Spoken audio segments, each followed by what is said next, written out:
The Firefighter Cancer Foundation is a strictly non-for-profit organisation which is specifically made to assist firefighters and their families that have been affected by cancer as a result of their occupation. To do that, we assist in many ways, going from advocacy with their employer, including working to gain work cover compensation for them for their injury and illness, and assisting their families through rough times when they can't go to work and earn money, and sometimes their carers, the close ones around them, have to stop work to care for them. So we step in and provide that emotional support, as well as some financial support to get them through the tough times. I started my career as an operational firefighter in 1990, that's 25 years ago. With all firefighters, I think you find there's always a passion for helping people, and that's part of the reason why we become firefighters, to serve our community. During that time, I've served the people of Queensland in numerous fire stations around the state. More importantly, helping people in the lower socio-economic areas, which has been quite fulfilling. So I don't mind where I work. I get enjoyment from helping the people, but the reason why the foundation is really important to me is because these fireys, they would be putting their lives on the line to save me, and once they get sick, there's no one there to help them. The hard part about WorkCover Queensland and the current legislation is that part of their rules and laws state that you have to prove that their occupation is a significant contributing factor to their disease. Now, to do that, you must be able to prove from somewhere where they have contracted cancer, which is virtually impossible. As we know, cancers are a latent disease, which means it can take sometimes 10, 15 years to show. So to be able to identify that significant incident is virtually impossible. What we're saying, with new legislation, you should be able to prove by coming into contact with a known carcinogen hundreds and hundreds and hundreds of times over a period of years is significant evidence to presume that that illness was directly contributable to their employment. The argument that we would have to go and identify that incident where they got cancer is ludicrous and doesn't fit this type of diseases. So with the government's looking now at presumptive legislation, it provides a support network for these guys. They don't have to go back through their memories, and some of them aren't nice. Firefighters are responsible for rescue, they're responsible for fighting fires. Quite often they put their lives on the line for the people of Queensland and for the people of Australia, and they see people at their worst part in their lives. Now, for them to go back over that needlessly, we suggest that the presumptive legislation, as is attributable in Northern America, 50 states of the United States have adopted it, and now we have governments in Australia and in Queensland taking on the presumptive legislation role. So it's going to be quite a significant factor in their occupation. The hard part is for fireys is that if they have to enact presumptive legislation, it's too late. They've already got cancer. So it's not going to save them. It's going to make their ability to recover a lot quicker. It's going to relieve the burden on them and their families and ensure that they have a long and happy life. So the legislation, while it's really important, is only part of the story for them. The legislation is quite a significant move in legislation for Queensland. I've been personally on this path to try and have this introduced here for over 14 years.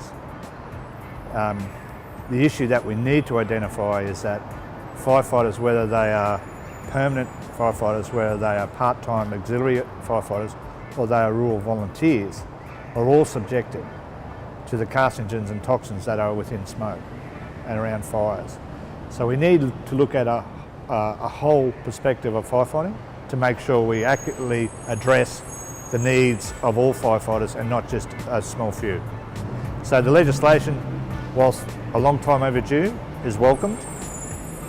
We need to ensure that our firefighters don't use it, because if they don't need to use it, they won't have cancer. That's more important. The legislation may have some issues with retrospectivity, because if I'm a firefighter now and it takes 10 years for my my cancer to come through, if the legislation is not in 10 years' time, I won't be covered. So the issue needs to to be looked at is how far do they go back? How far do you look at saying, well, you're a firey 25 years ago and you've got cancer, you had cancer and you had to leave the job? Well, you actually got that cancer from work. We'll go back and look at it. I don't think that is going to be acceptable to any government. I think the issue that you need to understand is that governments will look at the bottom line, which is $1. What they need to accept is that, and what I identified to them is that you need to identify when and where the person is able to produce that information of attendance at fires. So if they can produce it, I went to this amount of fires over a period of time, I should be covered. That's my personal thought. It won't be the government's thought. Personally, I can tell you from my own personal experience dealing with firefighters directly that have cancer and their families, it will be a significant weight off their mind. The ongoing cost of cancer treatment, even though we have one of the best public health systems in the world, is debilitating. At a moment's notice, they can be asked to go and have oncology and specialist reports. These all cost money. Without any financial income, because they can't work, they've used all their sick leave, they used all their holiday leave, and now they've dropped down onto unemployment or a reduced income benefit. They need financial assistance. So the issue for them is that they don't have that worry. They don't have that worry about income coming in. For their partners and spouses, usually if their loved one is being diagnosed with cancer, they have to stop work and become a carer and be able to drive them to appointments, be able to drive them to specialist appointments. So they stop work. So there's another income missing. So it becomes a great financial burden on the family. Now, we've had incidences where people can't pay their doctor's bills.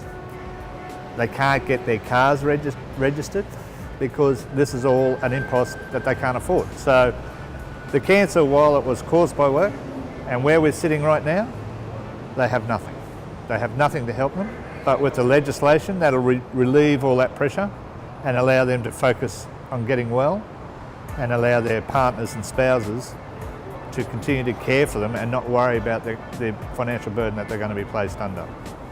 I think once the legislation is in, while it will remain a benefit to them, it's also an indication of the dangers of their jobs. When I say that, I mean that I don't know of any other occupation that has a legislation for a latency disease as cancer. So that indicates to all our new recruits, all the firefighters that are currently employed, that this is a very dangerous occupation. It's not the fires that you can see that are going to kill you. It's not actually, falling over, or it's the environment that you're working in that you can't see. All those toxins and poisons that are attacking your body that you can't see over a period of time may cause you to get cancer. It also may not cause you to get cancer, but it could. So that legislation is like a reminder to them, this is your occupation, and because it's so dangerous, we've had to install this legislation to protect you. You need to be careful now, not later, now. In theory, and this is what the research tells us from around the world, it says that firefighters should get less amount of cancers than the general population. But research and statistics show us that we're getting more. Now, we're not saying that everybody's getting cancer. We're saying that out of 2,000 people, to get a specific type of cancer, we should have 1. But statistics is showing us we've got 5. So that's a large increase. But it's only very minor when you think about there's 20 million people in Australia. So what we need to be mindful is that even though it's a small amount of people, these fireys are going to work not to get cancer, they're going to save people's lives, and they are getting cancers at higher rates than the general population. So it's not like the sky's falling, it's just that we're getting them more than the people walking down the street, and we need that to be addressed. I think the issue, and being a firefighter for 25 years, I concur. When I first joined and went to fires, it was discouraged to wear breathing apparatus and protect your lungs. When we went to transportation fires of cars, where we know there are vinyls and plastics and all the things that are carcinogenic, we never wore breathing apparatus. It was hold your breath for as long as you can and put your head in there. So, and that was expected. It wasn't directed, that's what you're expected to do. So when you're firefighting, your operational crews and their respect means a lot to you. To be able to hold your own weight amongst your crew makes sure you're accepted as a firefighter as a whole. So those days of eating smoke and putting yourself at risk that way are gone. We now have the best protection in Australia. But what we know now is that some of these chemicals can go through skin, and they are trapped within our clothing. And then once we start sweating, they start going into our skin. So whilst the danger is being reduced one way, there is still the danger from another entry point. So we still have the effect that we still have other openings for the smoke and the toxic chemicals to get into our ears, through our nose, even when that's not protected. So a breathing apparatus lasts only for 30 minutes. So if you think of a fire, a house fires go for 2 hours. So if you've only got 30 minutes protection, what do you do for the other hour and a half? So you have to go back and get another set.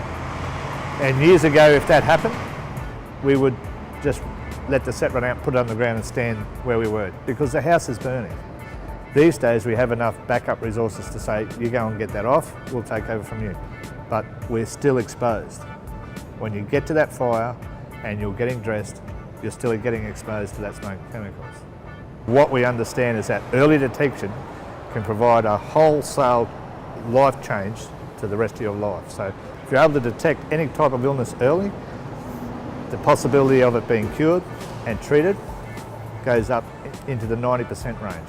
So early detection and early identification are the key.